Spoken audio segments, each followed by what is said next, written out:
예수님이 십자가에 죽으시고 부활하신 지 30여 년이라는 세월이 훌쩍 지났습니다. 어느덧 역사는 1세기의 중반을 지나고 베드로 자신도 시간에 밀려 백발의 노인이 되었습니다. 베드로는 자기 생전의 마지막까지 주님이 맡겨주신 성도들을 돌보는 일에 열정을 쏟아놓고 있습니다. 베드로가 본서를 기록을 할 때의 성도들은 안팎으로 고난을 당하고 있었습니다. 동족 유대인들로부터 오는 증오와 적대행위, 비방과 폭행과 중상모략에 시달렸습니다. 정치적으로는 잔인한 로마 황제 네로의 박해가 몰려오고 있었습니다. 로마 권력은 황제 숭배를 거절한다고 하는 이유로 성도들을 박해하기 시작했습니다. 성도들은 인권을 유린당하고 자유를 박탈당하고 재산을 몰수당하고 심지어는 생명까지 잃어버리기도 했습니다. 성도들은 세상 나라에서 발붙일 곳이 점점 없어지기 시작했습니다. 그러자 성도들은 바위 틈과 토굴로 숨어들게 됩니다. 그러나 그들은 생을 포기할 수 없었습니다. 낙심할 수 없었습니다.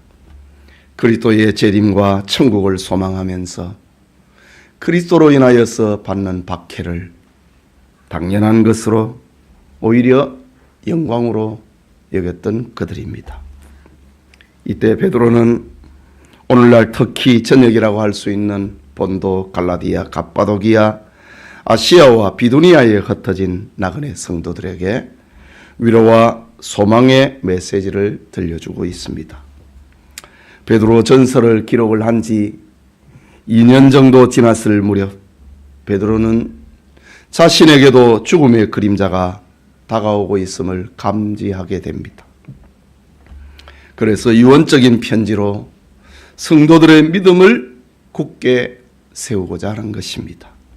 이것이 오늘 우리가 펼친 성경 베드로 후서입니다. 이 시간 베드로의 유언적 메시지인 진리에 굳게 서라. 베드로의 유언입니다. 환난과 공고를 당하여서 암열과 토굴 속에 숨어들어 있는 성도들에게 베드로가 들려준 메시지는 진리에 굳게 서라 라는 말씀입니다. 이 시간 진리에 굳게 서라 라는 말씀 잠시 살펴보고 이 말씀은 어떤 의미를 가지고 있는가 라는 것입니다.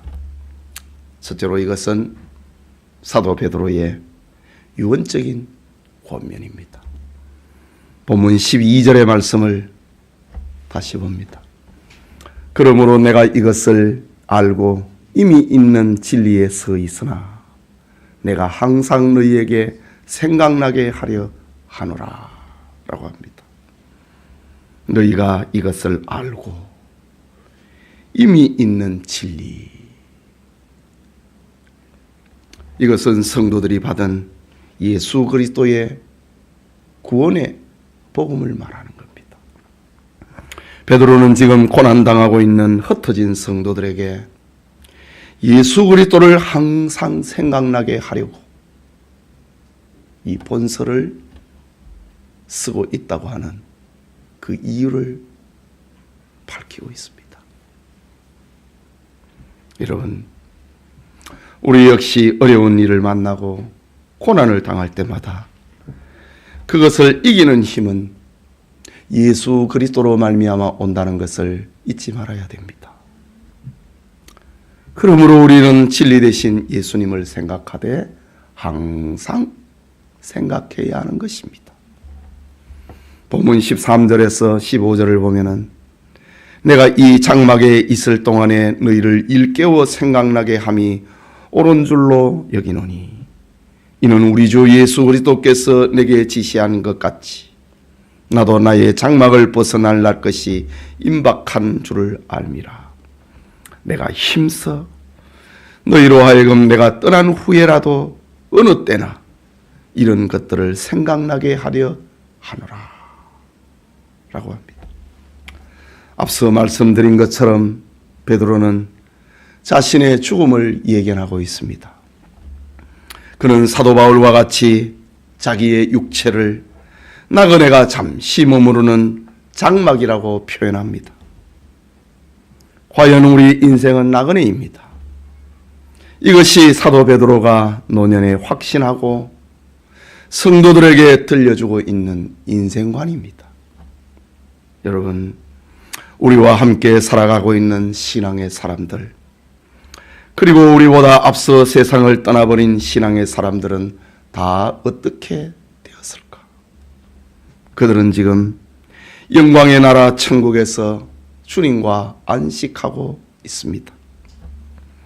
이런 기독교적인 인생관이 환난과 공고를 당한다 할지라도 세상에 굴복하지 않게 만드는 힘입니다. 이 진리를 주님께 받은 베드로는 목양의 편지로 성도들을 권면하고 있습니다. 이것이 주님께 부름받은 후에 지금까지 살아온 생존의 이유이기도 했습니다. 그래서 베드로는 내가 이 장막에 있을 동안에 너희를 일깨워 생각나게 함이 옳은 줄로 여긴다. 이것이 나의 일이라는 말입니다. 베드로는 이 편지를 쓰면서 예수 그리스도를 생각나게 하는 것, 고난을 당하고 있는 성도들의 심령에 예수 그리스도를 생각을 하고 살아가게 만드는 것, 그것이 베드로 자신의 사명이라고 합니다.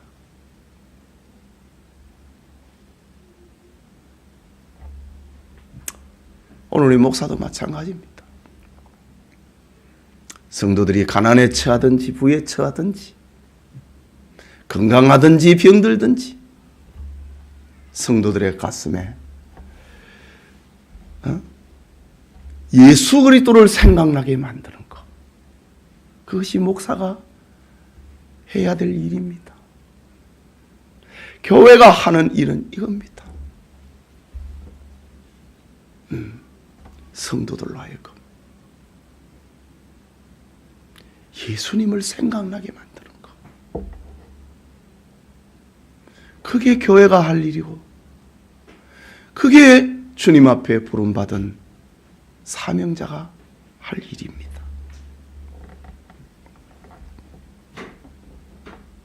그렇다면 베드로의 이런 확신과 사명의 근거는 무엇이겠습니까? 오늘 본문 16절에 기록하고 있습니다. 우리 주 예수 그리스도의 능력과 강림하심을 너희에게 알게 한 것이 교무히 만든 이야기를 따른 것이 아니요 우리는 그의 크신 위엄을 친히 본 자라 라고 합니다.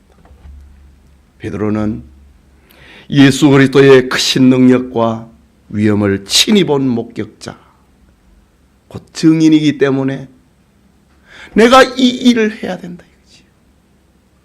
내가 이 일을 하는 것이 당연하다고 하는 말입니다. 베드로는 예수 그리스도의 크신 능력과 위엄의 목격자입니다. 증인입니다.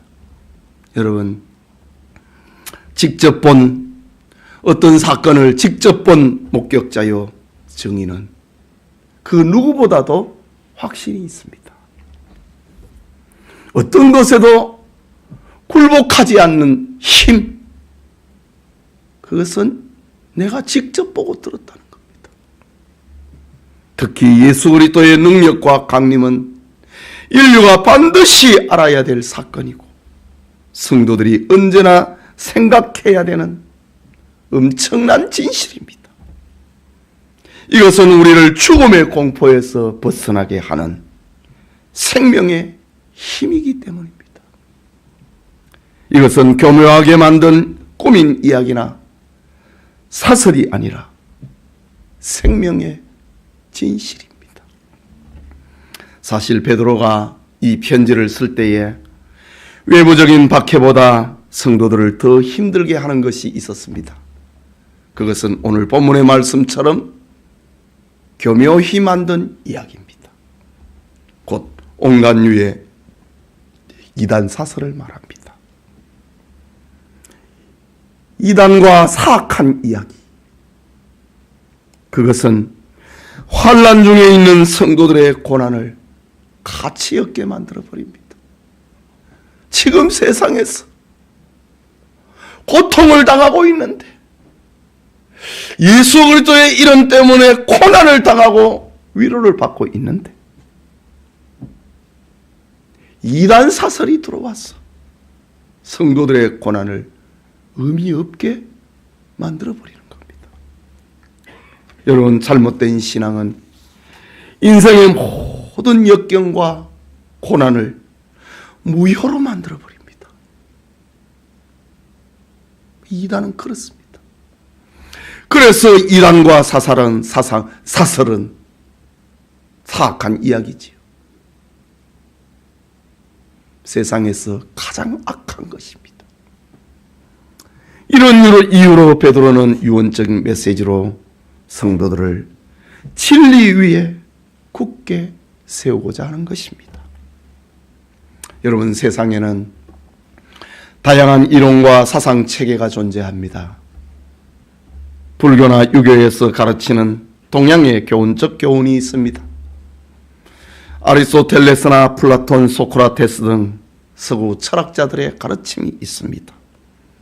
이것은 인본주의 교육과 도덕적 가르침인데 훌륭합니다.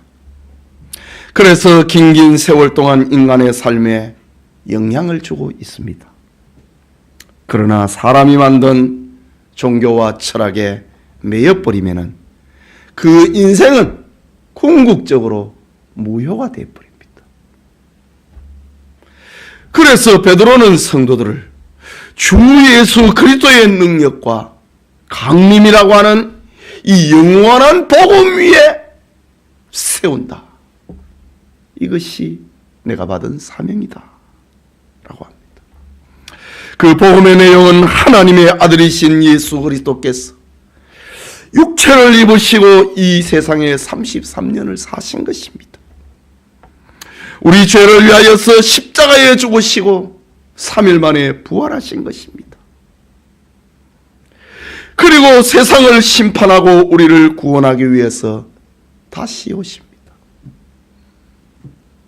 이것을 가리켜서 예수 그리스도의 능력이요 강림이라 라고 베드로는 예수님의 모든 삶의 이야기를 예수 그리스도의 능력과 강림이라고 하는 말로 압축을 하고 있는 겁니다.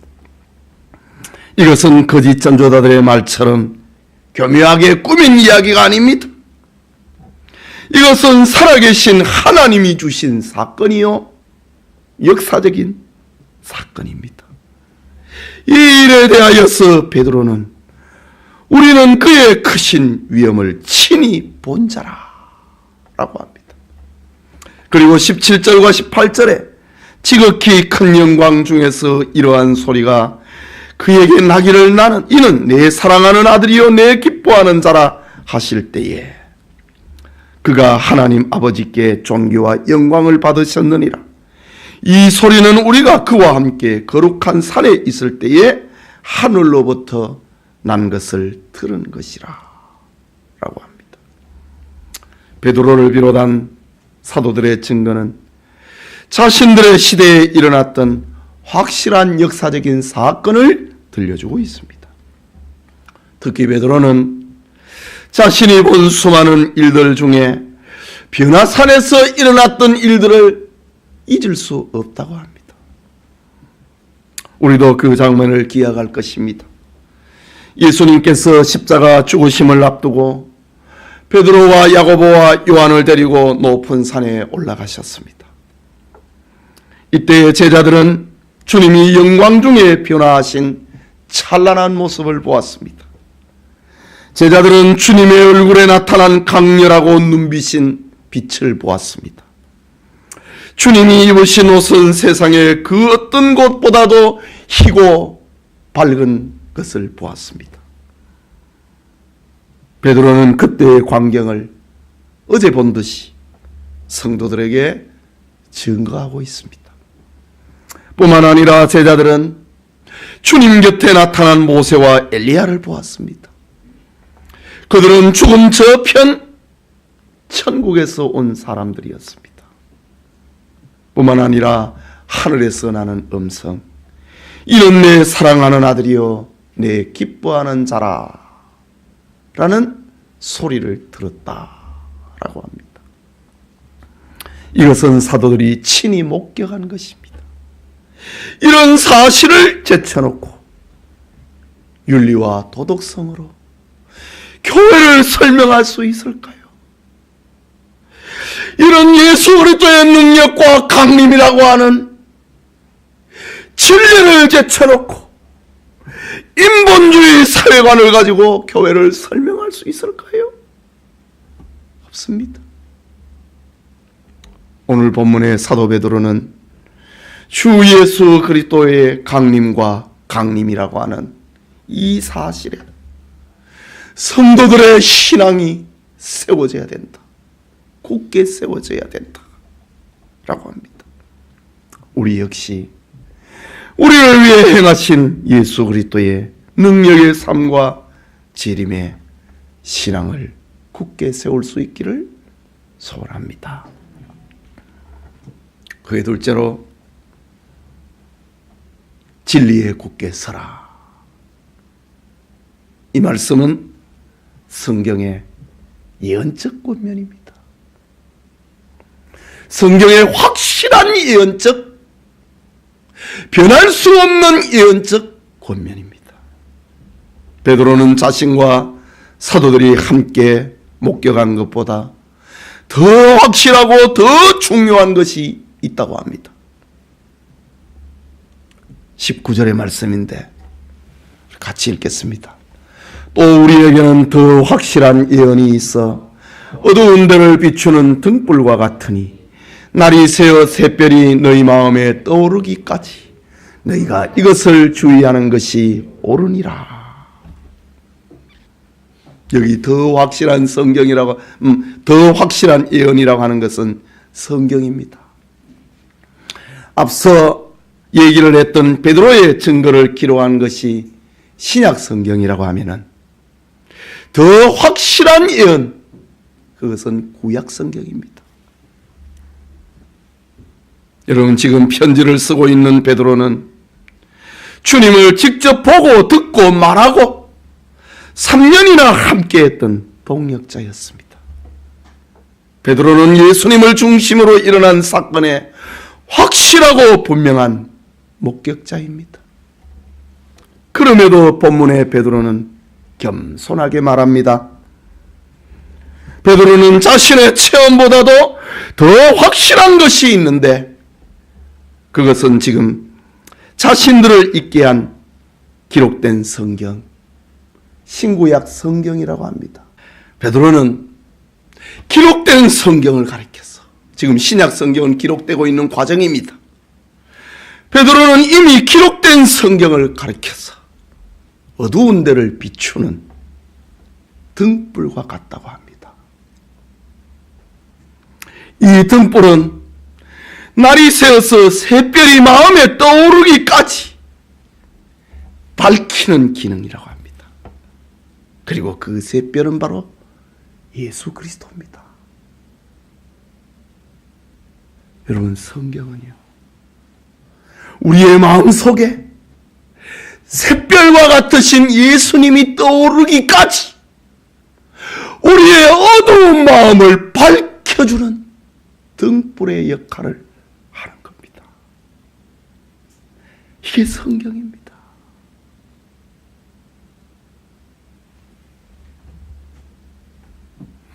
그렇다면 성경의 중요성은 아무리 강조해도 지나치지 않습니다. 여러분의 마음속에 샛별이신 예수님이 다 떠오른다.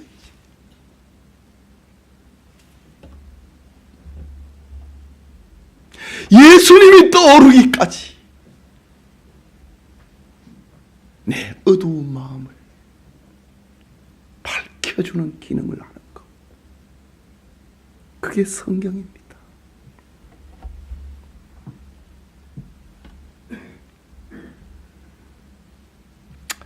그러나 베드로는 경고합니다. 20절과 21절에 같이 봅시다. 먼저 알 것은 성경의 모든 예언은 사사로이 풀 것이 아니니 예언은 언제든지 사람의 뜻으로 낸 것이 아니요 오직 성령의 감동하심을 받은 사람들이 하나님께 받아 말한 것임이라 라고 합니다. 베드로는 성경의 모든 예언은 성령의 감동으로 기록된 것이기 때문에 사람들이 사사롭게 풀어서는 안 된다고 합니다. 우리가 성경을 사사롭게 풀어서는 안 된다고 하는 그 말은 무엇이겠습니까? 몇 가지 의미를 담고 있는데, 하나는 성경을 인간의 지혜로만 해석해서는 안 된다는 말입니다. 하나님의 말씀인 성경이 글로 쓰여졌지만은 세상의 책들과는 다릅니다. 성경은 성령의 영감으로 기록된 하나님의 말씀입니다. 오늘 성경에도 하나님의 사람들이 하나님께 받아 말한 것이라고 합니다. 그렇기 때문에 제한된 인간의 지혜만으로 그 안에 담겨있는, 성경 안에 담겨있는 이 무궁한 진리를 다 깨달은 것처럼 생각해서는 안 됩니다. 그런데 어리석은 인간들은 자신의 지혜와 지식만 믿고 그것을 기준으로 하나님의 말씀을 해석하려고 합니다. 자기 지식에 맞지 아니하면은 성경은 미련한 것이라고 합니다. 과학적으로 안 맞다고 합니다. 이성적으로 안 맞다고 합니다. 안 맞지. 성경은 사람의 지식과 지혜로는 거기에 담을 수 없기 때문입니다. 어떤 사람들은 잘못된 해석으로 심각한 오류를 범하고 그것을 듣고 읽는 이로 하여금 망하게 합니다. 이것이 바로 성경을 사사롭게 푸는 겁니다. 그러므로 우리는 인간의 지식과 지혜만으로 성경을 이해하려고 하는 어리석음을 버려야 됩니다. 태초에 하나님이 천지를 창조하시니라. 이게 인간 이성으로 되냐고요. 과학적으로 그게 분석이 되느냐 이거지. 예수님의 동정녀 잉태와 탄생, 그것이 의학적으로 해석이 됩니까? 예수님의 부활, 하루의 승천, 이것이 만유인력의 법칙으로 해석이 되느냐 이거지.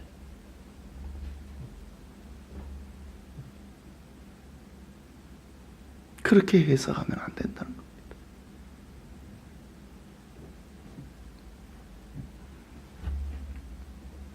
겸손하게 성령의 조명을 따라서 하나님의 말씀을 읽고 들어야 되는 겁니다. 둘째는 사상이 풀어서는 안 된다. 이 말은 성경을 개인 사상이나 감정으로 해석해서는 안 된다는 말입니다. 성경을 해석함에 있어서 개인적인 기준을 세워놓고 있습니다. 그리고 모든 말씀을 그 도표 안에 집어넣으려고 합니다. 예. 성경은 하나의 신학 체계 속에 다 안 들어갑니다. 하나의 사상 체계 속에 들어갈 수가 없습니다. 성경은 영원하신 하나님의 말씀이기 때문에 제한된 인간의 사상 그 체계 안에는 들어갈 수가 없는 겁니다. 그러니 겸손해야 됩니다. 자기 생각과 사상 속에 들어가지 않는다고 자기가 도표를 다 그려놓고 구약은 이스라엘의 역사니 우리가 왜 이스라엘의 역사를 공부해야 되는가? 필요 없다. 또 오늘 김용우가 그렇게 말하고 있지 않습니까? 어떤 이들은 성경을 자기 감정에 따라서 해석합니다. 자기 마음에 드는 성경과 구절을 좋아하고 그렇지 않은 것에는 무관심합니다. 이런 행위는 성경을 사사롭게 푸는 겁니다. 신구약 성경 하나님의 말씀이 다 있는데 구약은 제쳐놓고 신약 성경 27권과 그 외에 수많은 외경과 가경 그거를 진리인 것처럼 솔솔 끄집어내갖고 이야기를 합니다. 응? 무슨 도마의 복음이라느니 무슨 복음이라느니 자기 사상 자기 감정으로 성경을 해석하는 겁니다.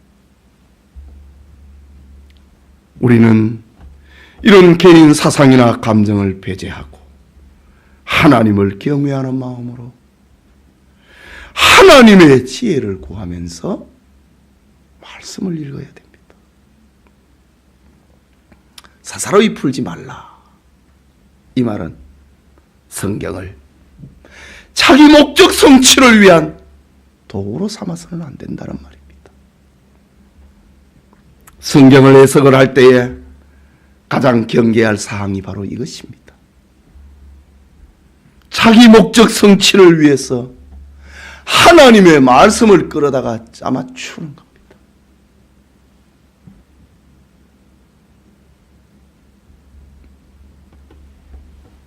성경을 아전인수격으로 해석을 하는 이단자들이 주로 사용하고 있는 해석의 방법입니다. 성경은 전부 비유다 이거지. 그리고 자신들의 교주가 바로 그분을 얘기하고 있다. 성경은 우리 교주를 얘기하고 있다. 그렇게 얘기합니다.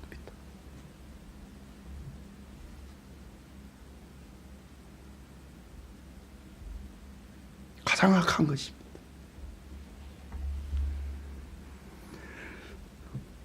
성경은 우리를 향하신 하나님의 뜻을 깨닫고 하나님의 뜻을 이루는 목적으로 읽혀져야 되는 겁니다.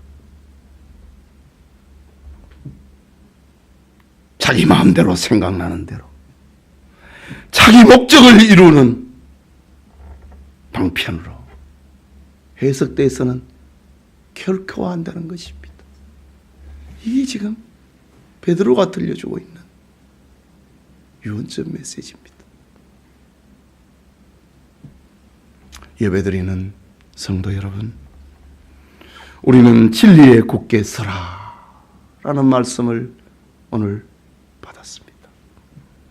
죽음을 앞에 둔 베드로, 진리 되신 예수 그리스도의 목격자 베드로의 권면입니다.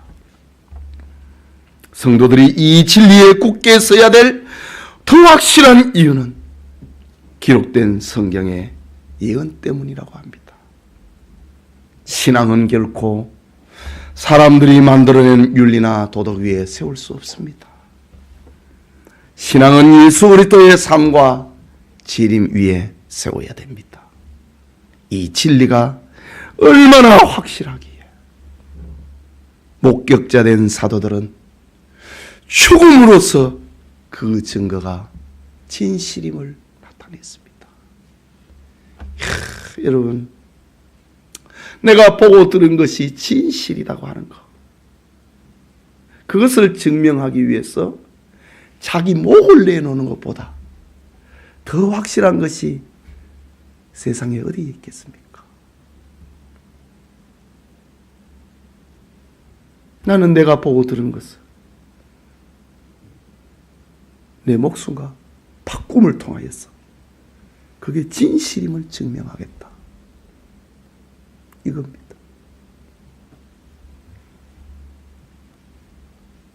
유세비우스의 교회사에 보면은 예수님의 목격자들 중에 제자들의 죽음에 대해서 기록을 합니다. 베드로는 로마에 가서 전도를 하다가 십자가에 거꾸로 못 박혀 죽었습니다. 죽음을 통해서 내가 보고 들은 것이 진실이다 이거지요. 안드레는 헬라에 가서 전도하다가 X자형 형틀에 매달려 죽었습니다. 죽음을 통하여서 예수 그리스도는 하나님의 아들이다, 내 구주다 증거했습니다. 야고보는 예루살렘에서 헤로데 칼에 못 베어 죽었습니다. 다 자기가 보고 들은 것을 증거하기 위해서, 증명하기 위해서 죽음으로 나타냈다. 요한은 주님이 십자가상에 부탁하신 대로 마리아를 모셨습니다.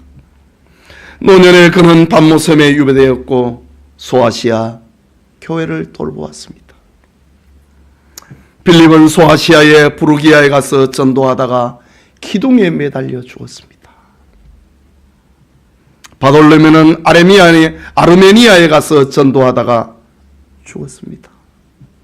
도마는 인도에 가서 전도하다가 병사들이 던진 창에 맞아 죽었습니다.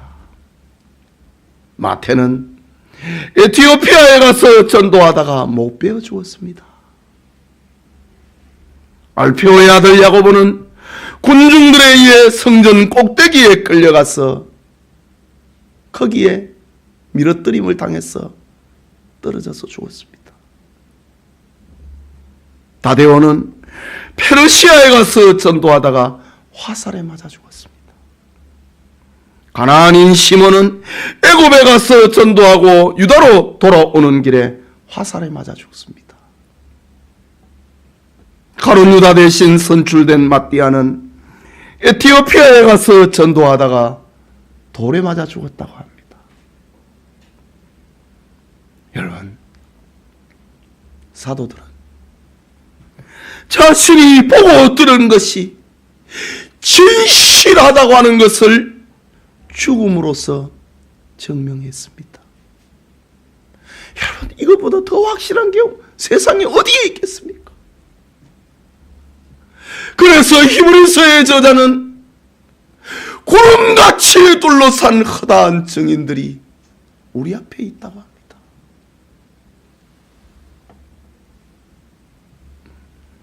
만일 사도들이 진리 되신 예수 그리스도를 죽음으로 증거하지 않았다면 그들의 증거는 빛을 잃고 말았을 것입니다. 확실하다 이거지. 기독교 2000년 역사 동안에 순교자의 길을 갔던 거지. 내가 묻는 예수, 나의 구주 되심을 나는 확신한다는 겁니다.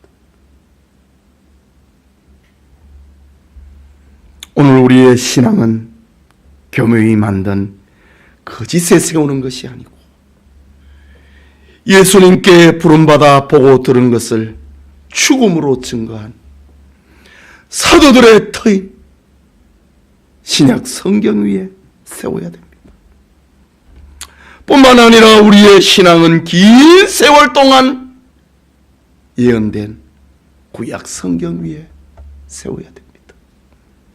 신구약 성경 66권은 등불과 같아서 마음에 샛별 되신 예수님이 떠오르기까지 불을 밝혀주고 있습니다.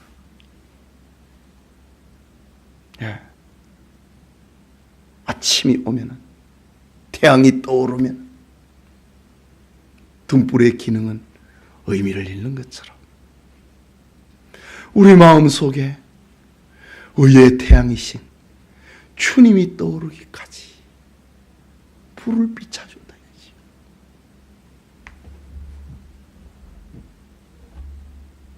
모든 성경은 예수 그리스도를 생각나게 만드는, 예수 그리스도를 보게 만드는 등불입니다.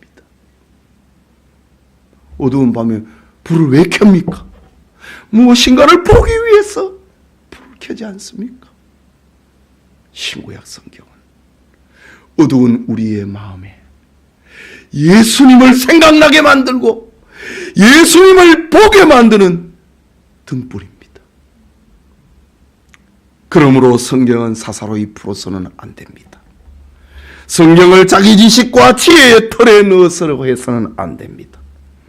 성경을 인간 사상에 넣으려고 해서도 안 됩니다.